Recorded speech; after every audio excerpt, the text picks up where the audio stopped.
Welcome to the bookish life. यहाँ हम किताबों की बात सिर्फ पढ़ने के लिए नहीं बल्कि अपनी जिंदगी बदलने के लिए करते हैं। और आज की यह कहानी सीधे आपके और मेरे बीच की है, बिना किसी भारी शब्दों के। क्योंकि अगर अभी कोई आपसे पूछे कि आपका दिन कैसा गया, तो ज्यादातर लोग यही कहेंगे कि आज बहुत बिजी था, काम ही काम था। लेकिन रात को जब सिर तकिए पर रखते हैं तो एक अजीब सा खालीपन महसूस होता है। लगता है पूरा दिन निकल गया, पर असल में किया क्या। सुबह उठते ही मोबाइल हाथ में आ गया, सिर्फ 5 मिनट के लिए। लेकिन वही 5 मिनट कब 30 मिनट बन गए, पता ही नहीं चला। फिर मन में आया कि आज से सब ठीक करेंगे, लेकिन पहले थोड़ा सोच लेते हैं। और यही सोच धीरे धीरे ओवरथिंकिंग बन जाती है। हम हर काम को करने से पहले दिमाग में उसका पूरा बोझ उठा लेते हैं, इसलिए काम शुरू ही नहीं हो पाता और फिर हम उसे कल पर टाल देते हैं। यही प्रोक्रास्टिनेशन है, जो दिखता बहुत मासूम है लेकिन अंदर ही अंदर हमारी पूरी एनर्जी खा जाता है। हम पूरे दिन छोटे छोटे आसान काम करते रहते हैं ताकि खुद को यह महसूस करा सकें कि हम बहुत प्रोडक्टिव हैं। लेकिन सच्चाई यह है कि हम उन कामों से भाग रहे होते हैं जो सच में मायने रखते हैं। इसलिए हम बिजी तो रहते हैं लेकिन आगे नहीं बढ़ते। और यहीं पर सबसे बड़ा सवाल खड़ा होता है कि अगर समय सबके पास बराबर है तो कोई आगे क्यों निकल जाता है और कोई वहीं का वहीं क्यों अटका रहता है।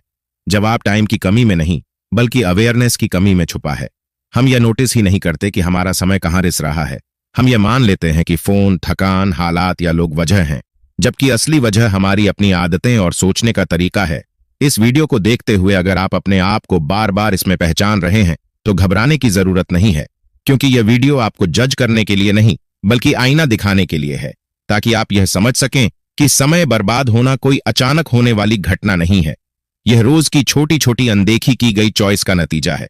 और जब तक हम उन चॉइस को पहचानना शुरू नहीं करेंगे, तब तक चाहे हम कितनी भी मोटिवेशन देख लें, हमारी जिंदगी में कुछ नहीं बदलेगा।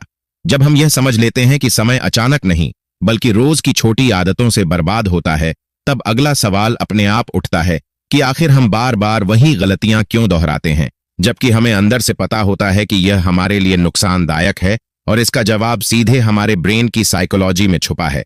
क्योंकि हमारा दिमाग ग्रोथ के लिए नहीं बल्कि कंफर्ट के लिए बना होता है। वह हमेशा वही काम चुनता है जिसमें कम मेहनत लगे और तुरंत अच्छा महसूस हो।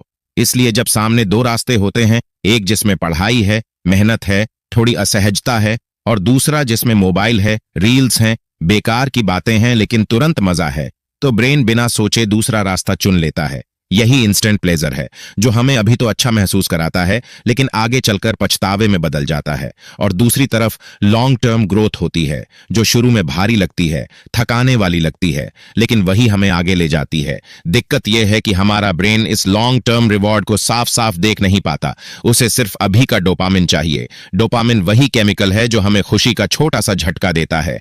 हर नोटिफिकेशन, हर लाइक, हर नई वीडियो इसी डोपामिन को ट्रिगर करती है। और धीरे धीरे हम एक डोपामिन लूप में फंस जाते हैं, जहां ब्रेन बार बार उसी आसान खुशी की डिमांड करता है, भले ही हमें पता हो कि इससे हमारा समय और फोकस दोनों खत्म हो रहे हैं।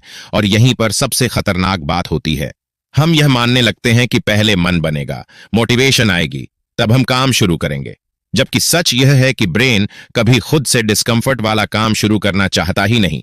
इसलिए हम जानते हुए भी एक्शन नहीं लेते, क्योंकि जानना और करना 2 अलग चीजें हैं। ज्ञान दिमाग में होता है, लेकिन एक्शन के लिए हमें उस कंफर्ट से बाहर निकलना पड़ता है। और जब तक हम यह नहीं समझते कि हमारा दिमाग हमें बचाने की कोशिश कर रहा है, आगे बढ़ाने की नहीं, तब तक हम हर दिन यही सोचते रहेंगे कि कल से पक्का बदलेंगे। और यही कल धीरे धीरे हमारी पूरी जिंदगी बन जाता है।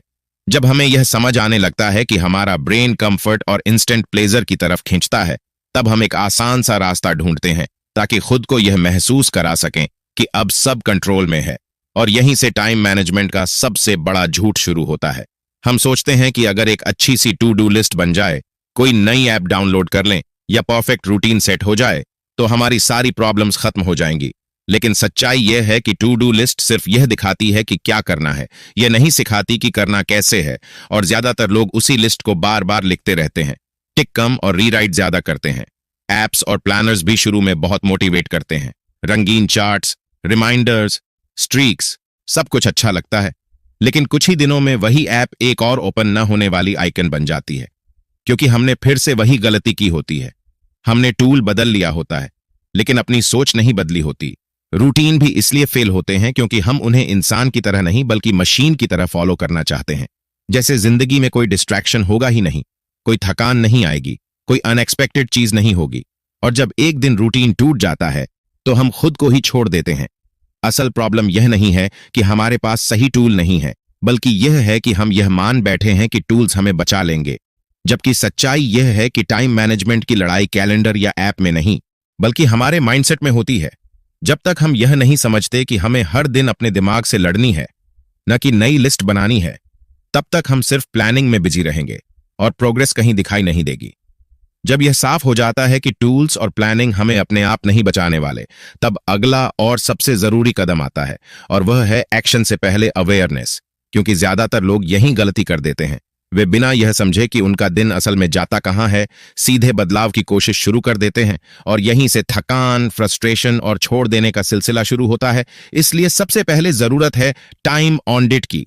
कोई भारी प्रोसेस नहीं, बस ईमानदारी से यह देखना कि आपका समय पूरे दिन में किस किस जगह रिश्ता है। सुबह उठने से लेकर रात सोने तक कितनी बार फोन हाथ में गया, कितनी बार बिना वजह सोचते रहे, कितनी बार काम शुरू करने से पहले ही थक गए। और सबसे खतरनाक लीकेज तब होता है जब हमें पता भी नहीं चलता कि समय निकल रहा है, क्योंकि हम उसे नॉर्मल मान चुके होते हैं। जैसे हर थोड़ी देर में स्क्रीन चेक करना, काम के बीच अचानक कुछ और सोचने लग जाना, या यह मान लेना कि अभी मूड नहीं है इसलिए बाद में करेंगे। ये सारी अनकॉन्शियस हैबिट्स होती हैं जो हमारी एनर्जी और फोकस को धीरे धीरे खत्म करती रहती हैं, और जब तक ये अनकॉन्शियस रहती हैं तब तक इन्हें बदलना लगभग नामुमकिन होता है। इसलिए इस स्टेज पर कोई बड़ा एक्शन लेने की जरूरत नहीं है, बस ऑब्जर्व करना है। खुद को जज किए बिना दिन में 2 या 3 बार खुद से पूछना है कि मैं अभी क्या कर रहा हूं और क्यों कर रहा हूं। क्या यह मेरा चुना हुआ एक्शन है या ऑटो पायलट पर चल रहा रिएक्शन? आप चाहें तो छोटे ऑब्जर्वेशन एक्सरसाइज कर सकते हैं, जैसे हर बार फोन उठाने से पहले 1 सेकंड रुकना, या जब भी कोई काम टालने का मन करे तो सिर्फ यह नोटिस करना कि अंदर क्या चल रहा है, डर, बोरियत या आलस। क्योंकि जब आप नोटिस करना शुरू करते हैं तभी कंट्रोल वापस आपके हाथ में आता है, और यही अवेयरनेस धीरे धीरे एक्शन की नींव बनती है। बिना अवेयरनेस के लिया गया एक्शन कुछ दिन चलता है, लेकिन अवेयरनेस से निकला एक्शन आपकी पूरी लाइफ की दिशा बदल सकता है। जब अवेयरनेस आने लगती है और हमें दिखने लगता है कि दिन कहां कहां लीक हो रहा है, तब एक और परत खुलती है जिसे ज्यादातर लोग समझ ही नहीं पाते, और वह है प्रायोरिटी इल्यूजन। यानी हमें लगता है कि हम जरूरी काम कर रहे हैं, जबकि असल में हम सिर्फ आसान कामों में बिजी रहते हैं, क्योंकि हार्ड वर्क से हमारा दिमाग स्वाभाविक रूप से बचना चाहता है।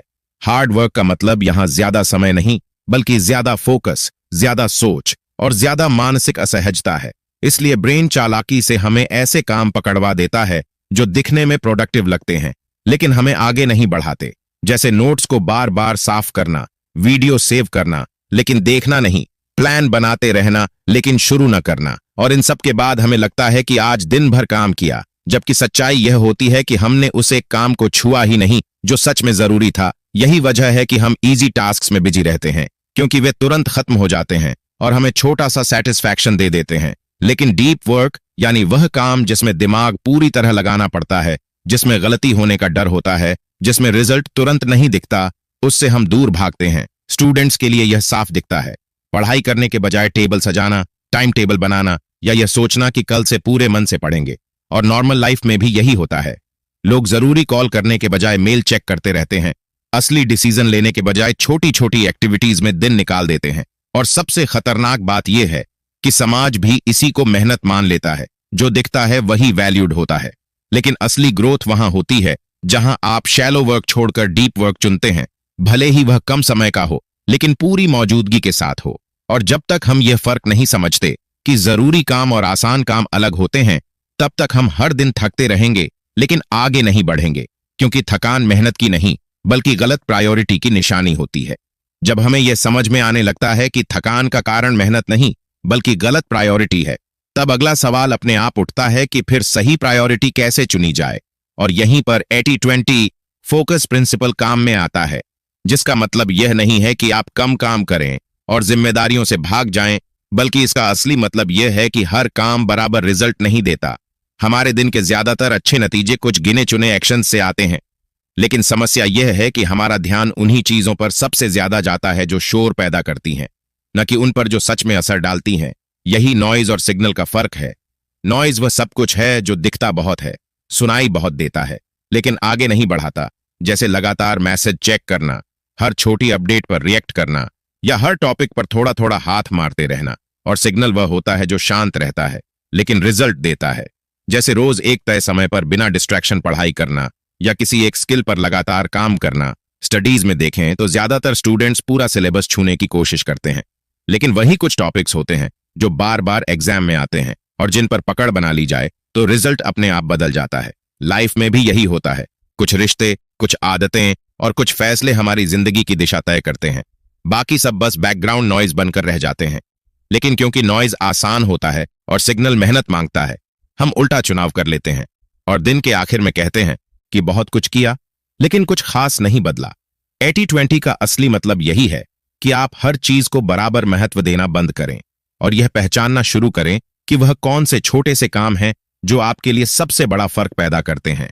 क्योंकि जब आप शोर से निकलकर सिग्नल पर फोकस करना सीख लेते हैं, तब समय अपने आप वेस्ट होना बंद हो जाता है और हर दिन में कुछ ना कुछ ठोस आगे बढ़ने लगता है। जब फोकस सही जगह पर आने लगता है और हमें दिखने लगता है कि कौन सा काम सिग्नल है और कौन सा सिर्फ नॉइज, तब भी एक पुरानी आदत बीच में आकर सब रोक देती है और वह है प्रोक्रास्टिनेशन, जिसे हम अक्सर आलस समझ लेते हैं, जबकि असल में इसका रिश्ता डर से होता है। डर कि अगर शुरू किया तो फेल हो गए तो क्या होगा, डर कि परफेक्ट नहीं कर पाए तो लोग क्या कहेंगे, और कई बार कंफ्यूजन, जब हमें खुद नहीं पता होता कि शुरुआत कहां से करें, इसलिए दिमाग सुरक्षित रास्ता चुनता है और काम को टाल देता है। परफेक्शनिज्म भी इसी का एक रूप है। हम काम इसलिए नहीं शुरू करते क्योंकि हमें लगता है कि अभी सही समय नहीं है, सही मूड नहीं है या सब कुछ क्लियर नहीं है। और यहीं पर सबसे बड़ा मिथ काम करता है कि पहले मूड आएगा, मोटिवेशन आएगी, तब हम एक्शन लेंगे, जबकि सच यह है कि एक्शन ही वह चीज है जो मूड और मोटिवेशन पैदा करता है। ब्रेन कभी भी बिना कारण डिस्कम्फर्ट वाला काम शुरू नहीं करना चाहता, इसलिए अगर आप इंतजार करते रहेंगे तो वह दिन कभी नहीं आएगा जिस दिन सब कुछ परफेक्ट लगे। यही वजह है कि जो लोग आगे बढ़ते हैं वे डर के खत्म होने का इंतजार नहीं करते, वे डर के साथ ही छोटा सा कदम उठाते हैं। जैसे ही एक्शन शुरू होता है, कंफ्यूजन कम होने लगता है, क्लैरिटी आने लगती है और धीरे धीरे मोटिवेशन खुद बन जाता है। इसलिए प्रोक्रास्टिनेशन का इलाज टाइम टेबल या प्रेशर नहीं है, बल्कि यह समझना है कि आपको हर दिन खुद को तैयार महसूस करने की जरूरत नहीं है, आपको बस शुरू करने की जरूरत है। क्योंकि शुरुआत से ही दिमाग का पूरा खेल बदलने लगता है। जब हम यह मानना छोड़ देते हैं कि प्रोक्रास्टिनेशन आलस है और यह समझने लगते हैं कि दिमाग का खेल है, तब एक और साइलेंट दुश्मन सामने आता है जिसे ज्यादातर लोग पहचान ही नहीं पाते, और वह है डिसीजन फटीग, यानी फैसले लेने से होने वाली थकान। हम अक्सर कहते हैं कि आज टाइम नहीं मिला, लेकिन सच यह है कि हमारे पास टाइम से ज्यादा प्रॉब्लम एनर्जी की होती है। क्योंकि हर छोटा फैसला, चाहे वह पहनने के कपड़ों का हो, क्या पढ़ना है इसका हो, या अभी कौन सा काम करना है, यह सब हमारी मेंटल एनर्जी को धीरे धीरे खा जाता है।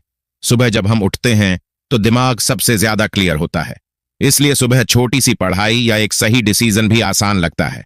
लेकिन जैसे जैसे दिन आगे बढ़ता है, फैसलों का बोझ जमा होता जाता है और शाम तक आते आते वही दिमाग हर चीज से भागने लगता है।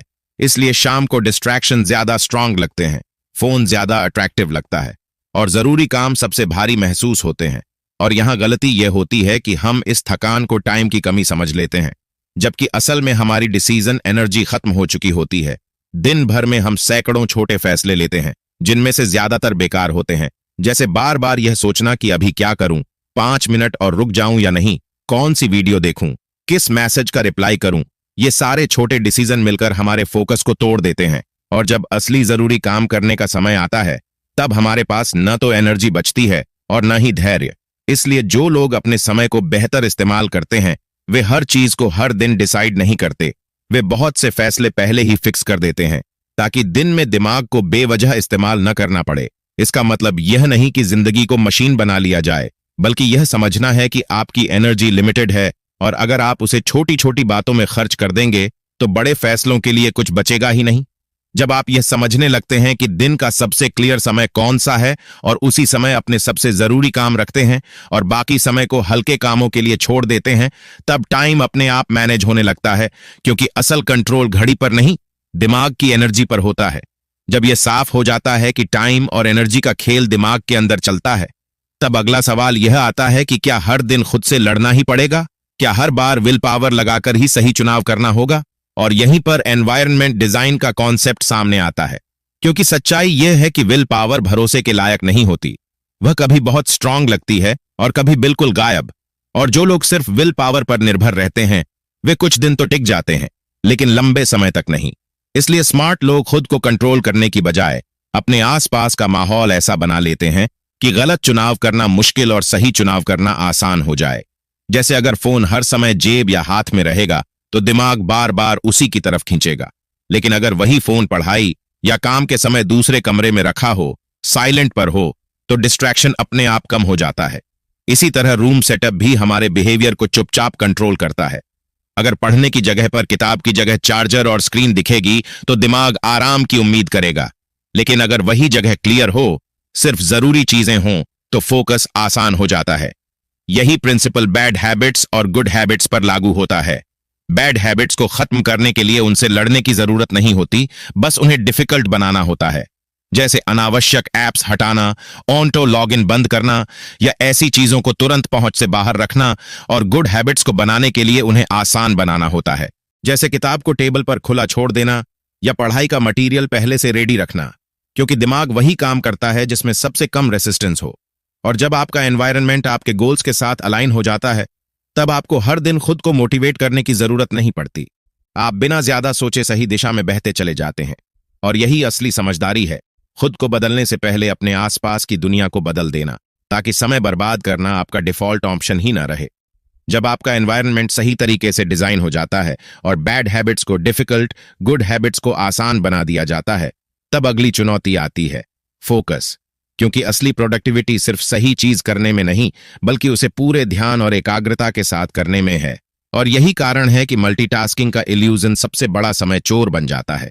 हम सोचते हैं कि एक साथ कई काम करना हमें तेज बना देगा, लेकिन दिमाग सच में कभी एक समय में एक चीज पर ही फुल फोकस दे सकता है।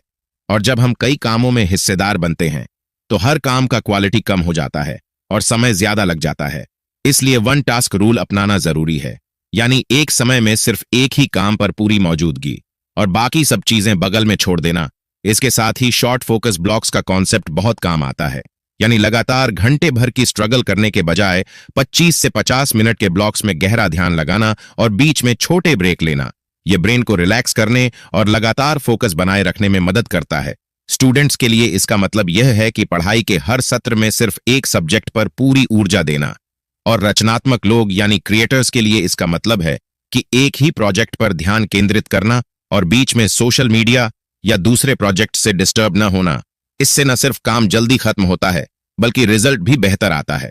और धीरे धीरे जब यह सिस्टम आदत बन जाता है तो दिमाग खुद ब खुद शॉर्ट फोकस ब्लॉक्स में काम करने के लिए तैयार हो जाता है। और यह समझना कि मल्टीटास्किंग सिर्फ भ्रम है और एक समय में एक ही काम पर फुल फोकस करना असली प्रोडक्टिविटी है, आपके समय बर्बाद होने की आदत को पूरी तरह बदल सकता है।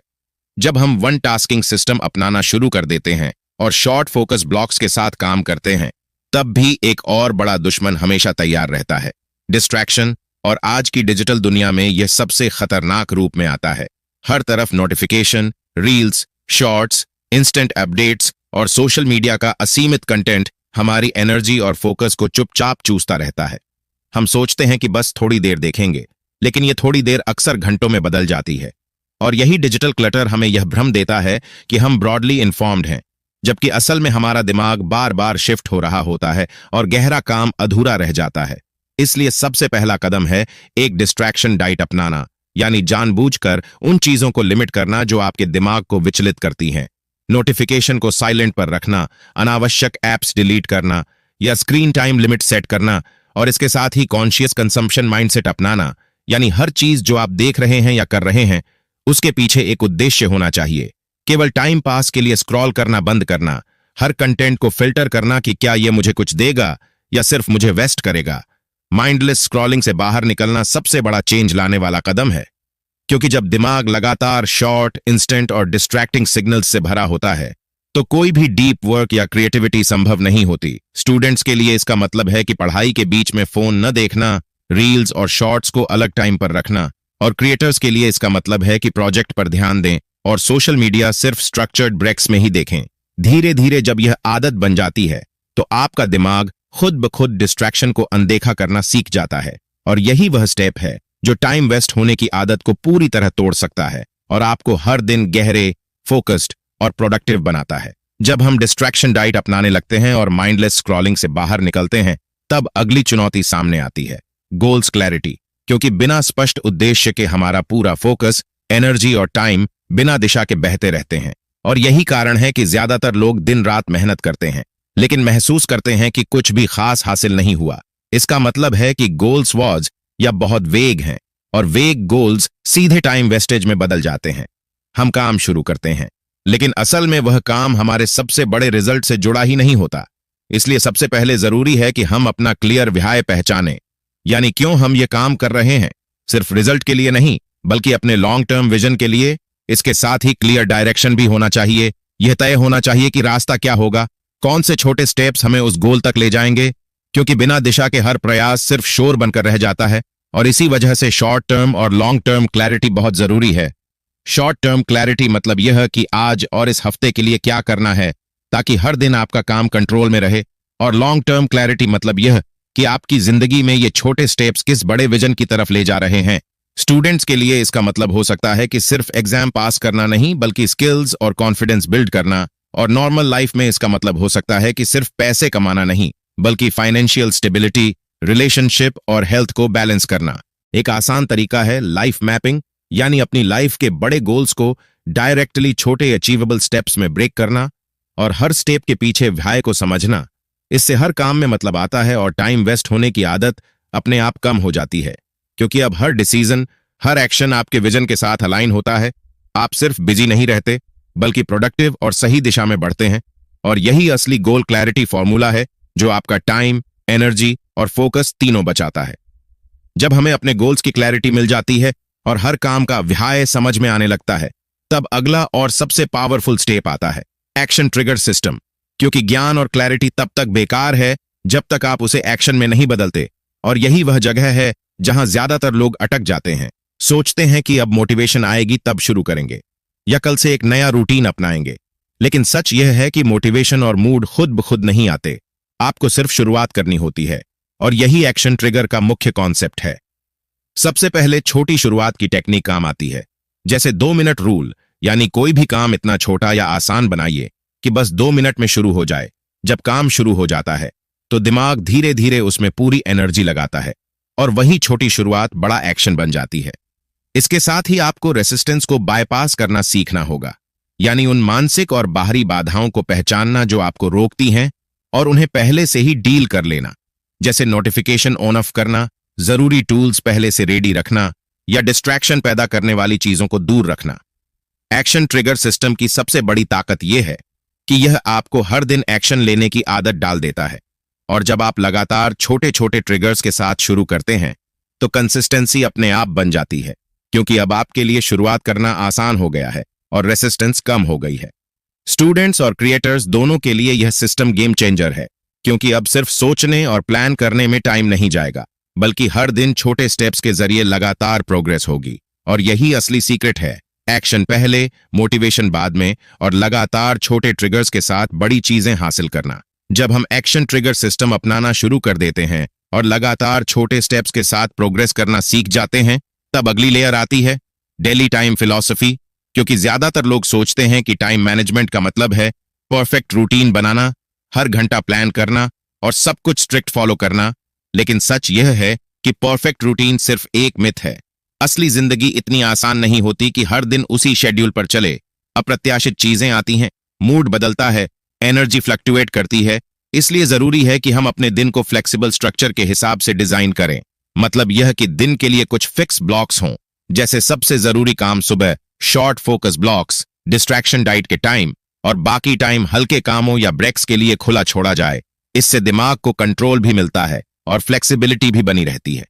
डेज को डिजाइन करने का मतलब यह नहीं कि हर मिनट प्लान करें, बल्कि यह समझना कि किस टाइम पर क्या काम करना सबसे असरदार है, किस समय दिमाग क्लियर है और किस समय एनर्जी कम है, और उसी हिसाब से काम शिफ्ट करना। इस सिस्टम में प्रोग्रेस ओवर परफेक्शन माइंडसेट बहुत अहम है। मतलब हर दिन अगर थोड़ा थोड़ा आगे बढ़ रहे हैं, चाहे सब कुछ सही ना हो, तो वही असली सफलता है। क्योंकि लगातार थोड़ा थोड़ा करना लंबी अवधि में बड़े रिजल्ट देता है, जबकि सिर्फ परफेक्ट करने की कोशिश करना अक्सर स्टार्ट ही नहीं होने देता। स्टूडेंट्स के लिए इसका मतलब है कि हर दिन पढ़ाई के छोटे अचीवेबल स्टेप्स लें, भले ही पूरे प्लान के हिसाब से नहीं हो, और क्रिएटर्स के लिए इसका मतलब है कि हर दिन प्रोजेक्ट पर थोड़ा काम करें, भले ही वह आइडियल कंडीशन में न हो। और धीरे धीरे यह फ्लेक्सिबल डिजाइन दिमाग को सख्त रूटीन के प्रेशर से बचाता है, डिस्ट्रैक्शन को कंट्रोल करता है और हमें असली फोकस और लगातार प्रोग्रेस की आदत सिखाता है। यही डेली टाइम फिलॉसफी है। परफेक्शन छोड़ो, प्रोग्रेस पकड़ो और हर दिन अपने टाइम को स्मार्ट तरीके से डिजाइन करो ताकि समय बर्बाद न हो और असली प्रोडक्टिविटी आपके हर दिन में दिखाई दे। जब हम अपने दिन को फ्लेक्सिबल स्ट्रक्चर में डिजाइन करना सीख जाते हैं और प्रोग्रेस ओवर परफेक्शन माइंडसेट अपनाने लगते हैं, तब अगली सबसे गहरी लेयर आती है, आइडेंटिटी शिफ्ट, यानी यह सवाल कि मैं कौन बन रहा हूं। क्योंकि असली टाइम मैनेजमेंट सिर्फ रूटीन, फोकस या डिस्ट्रैक्शन डाइट तक सीमित नहीं है, बल्कि यह हमारी खुद की पहचान से जुड़ा हुआ है। ज्यादातर लोग अंदर से मान लेते हैं कि मैं टाइम वेस्ट करने वाला इंसान हूं, और यही विश्वास उनकी हर आदत, हर निर्णय और हर छोटे एक्शन को प्रभावित करता है। दिमाग वही करता है जिसे वह पहचानता है कि वह इंसान करता है। इसलिए अगर आप अपनी पहचान बदल देते हैं, यानी खुद को एक ऐसा इंसान मानना शुरू करते हैं जो समय का सम्मान करता है, जो छोटे छोटे सही स्टेप्स लगातार उठाता है, तो आपके हर छोटे निर्णय अपने आप उस नई पहचान के अनुसार होने लगते हैं। इसे ही कहते हैं आइडेंटिटी बेस्ड हैबिट्स, जहां आदतें सिर्फ अनुशासन की वजह से नहीं, बल्कि आपकी खुद की छवि से जन्म लेती हैं। जब आप खुद को नए तरीके से देखते हैं, यानी अपनी सेल्फ इमेज को अपग्रेड करते हैं, तो आप धीरे धीरे पुराने डिस्ट्रैक्शन पैटर्न, एलस और प्रोक्रेस्टिनेशन को पीछे छोड़ देते हैं और हर दिन का एक्शन उस नई पहचान के साथ अलाइन होने लगता है। स्टूडेंट्स के लिए इसका मतलब है कि अब आप खुद को ऐसा माने जो हमेशा पढ़ाई को प्राथमिकता देता है, न कि सिर्फ पढ़ाई करने का बहाना खोजने वाला। और क्रिएटर्स के लिए इसका मतलब है कि आप खुद को प्रोडक्टिव और क्रिएटिव इंसान के रूप में पहचानें, जो छोटे छोटे स्टेप्स के जरिए लगातार कुछ नया क्रिएट करता है। यही आइडेंटिटी शिफ्ट असली बदलाव की नींव है, क्योंकि जब आपकी पहचान बदल जाती है तो आदतें और एक्शन अपने आप बदलने लगते हैं और समय बर्बाद करना आपके डिफॉल्ट ऑप्शन से हटकर आपकी नई पहचान के अनुरूप होना शुरू हो जाता है। जब हम अपनी पहचान बदलने लगते हैं और खुद को एक प्रोडक्टिव और फोकस्ड इंसान के रूप में देखने लगते हैं, तब सबसे असरदार तरीका है इसे रियल लाइफ में लागू करना।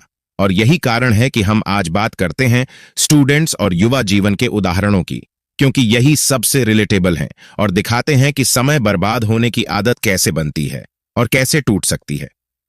भारतीय स्टूडेंट्स के लिए यह साफ दिखता है। एग्जाम्स के टाइम हर कोई सोचता है कि कल से पूरी तैयारी करेंगे, लेकिन सुबह उठते ही मोबाइल और सोशल मीडिया की लत वापस खींच लेती है। नोटिफिकेशन और रील्स के बीच 2-3 घंटे निकल जाते हैं और यही लेट स्टार्ट सिंड्रोम कहलाता है, जब दिन का सबसे अच्छा समय और एनर्जी सिर्फ डिस्ट्रैक्शन में चला जाता है। कॉलेज या स्कूल के लाइफ में भी यही पैटर्न है। असाइनमेंट की आखिरी तारीख के दिन ही काम शुरू करना, दोस्ताना बातचीत में समय निकल जाना या छोटे ब्रेक के बहाने पूरे घंटे गंवा देना।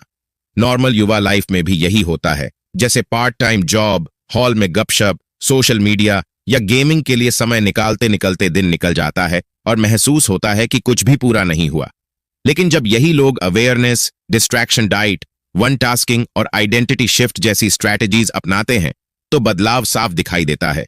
वो सुबह उठते ही सबसे जरूरी काम पर फोकस करते हैं, छोटे फोकस ब्लॉक्स में पढ़ाई या प्रोजेक्ट पूरा करते हैं, फोन को डिस्ट्रैक्शन से दूर रखते हैं और लेट स्टार्ट की आदत धीरे धीरे कम होने लगती है। यही रियल लाइफ के उदाहरण दिखाते हैं कि चाहे स्टूडेंट्स हों या युवा, समय बर्बाद होने की आदत एक जैसी है, लेकिन सही माइंडसेट और सिस्टम के साथ इसे बदलना पूरी तरह संभव है। जब हम रियल लाइफ में यह देख लेते हैं कि टाइम बर्बाद होना सिर्फ आदतों और डिस्ट्रैक्शन का खेल है, तब अगली सबसे बड़ी लेयर आती है लॉन्ग टर्म थिंकिंग बनाम शॉर्ट टर्म प्लेजर। क्योंकि हमारे दिमाग का कॉमन पैटर्न यही है कि तुरंत खुशी और कंफर्ट को चुनना, चाहे वह फोन, रील्स, गेम्स या सोशल मीडिया हो। और यही वजह है कि हम कई बार जानते हुए भी सही काम नहीं करते। असली बदलाव तभी आता है जब हम अपने फ्यूचर सेल्फ के बारे में सोचते हैं, यानी यह समझते हैं कि आज किए गए छोटे छोटे डिसीजन और आदतें हमारी भविष्य की लाइफ पर कितना बड़ा असर डालती हैं। इसे फ्यूचर सेल्फ कॉन्सेप्ट कहते हैं। जब हम अपनी आज की हर एक्टिविटी को सिर्फ अब के लिए नहीं, बल्कि अपने आने वाले सेल्फ के लिए चुनना शुरू करते हैं, तब नजरिए में गहरा बदलाव आता है। इसी के साथ रिग्रेट मिनिमाइजेशन अप्रोच भी काम आती है, यानी यह सोचते हैं कि आने वाले सालों में मुझे कौन सी चीजें पछतानी होंगी और कौन सी नहीं, और उसी हिसाब से अपने रोजाना के छोटे चुनाव करना। शॉर्ट टर्म प्लेजर बहुत आकर्षक लगता है। अभी थोड़ी खुशी, थोड़ी आराम, लेकिन लॉन्ग टर्म रिजल्ट को खराब करता है। और जब यह रोजाना रिपीट होता है तो ये छोटे फैसले कंपाउंड इफेक्ट बनाकर बहुत बड़ा फर्क डालते हैं। जैसे हर दिन 2 घंटे फालतू स्क्रॉलिंग या समय वेस्ट करना साल के आखिर में पूरे महीनों का टाइम खत्म कर देता है। स्टूडेंट्स और युवा भारतीय लाइफ के उदाहरण में यह साफ दिखता है। एग्जाम से पहले 1 घंटे का टाइम पास महसूस होता है, लेकिन यह कंपाउंड होकर पूरे रिजल्ट पर असर डालता है। और क्रिएटिव्स के लिए भी यही है। अगर रोजाना सिर्फ थोड़ी प्रोडक्टिविटी छोड़ दी जाए तो प्रोजेक्ट्स लंबित रह जाते हैं। इसलिए लॉन्ग टर्म थिंकिंग अपनाना और हर रोज के छोटे निर्णयों को अपने फ्यूचर सेल्फ के लिए अलाइन करना समय बर्बाद होने की आदत को तोड़ने और लगातार प्रोडक्टिव रहने का असली तरीका है। जैसे जैसे आप यह समझने लगते हैं कि समय कितना फाइनाइट है और हर दिन हमारे पास सीमित पल ही हैं, तब एक साइलेंट वेकअप कॉल महसूस होती है, जो आपको धीरे धीरे यह एहसास दिलाती है कि अब बहाने नहीं चलेंगे, समय किसी के लिए नहीं रुकेगा और इसका जिम्मा सिर्फ आपके हाथ में है। यही वजह है कि असली बदलाव सिर्फ तब आता है जब आप खुद की जिम्मेदारी लेना शुरू करते हैं और यह सोचते हैं कि अब मैं अपने हर एक पल का सही इस्तेमाल करूंगा। यह रियलाइजेशन हल्के लेकिन गहरे इमोशनल टोन में आपके अंदर उतरता है। यह डर नहीं बल्कि आत्म जागरूकता है, जो आपको सोचने पर मजबूर करती है कि मैं अपने समय के साथ क्या कर रहा हूं और मैं अपने फ्यूचर सेल्फ के लिए आज क्या कर सकता हूं। यही वह पल है जब हर छोटा निर्णय मायने रखने लगता है। हर आदत और हर एक्शन आपके जीवन की दिशा बदल सकता है। अगर आप सच में अपने समय को बदलना चाहते हैं तो अब यही सही वक्त है। अपने दिन को समझें, अपने फोकस को सही दिशा में लगाएं और अपनी पहचान बदलें। वीडियो पसंद आए तो सब्सक्राइब जरूर करें और अपनी टाइम मैनेजमेंट यात्रा शुरू करें, क्योंकि हर दिन का छोटा कदम आपके भविष्य को बड़ा बना सकता है।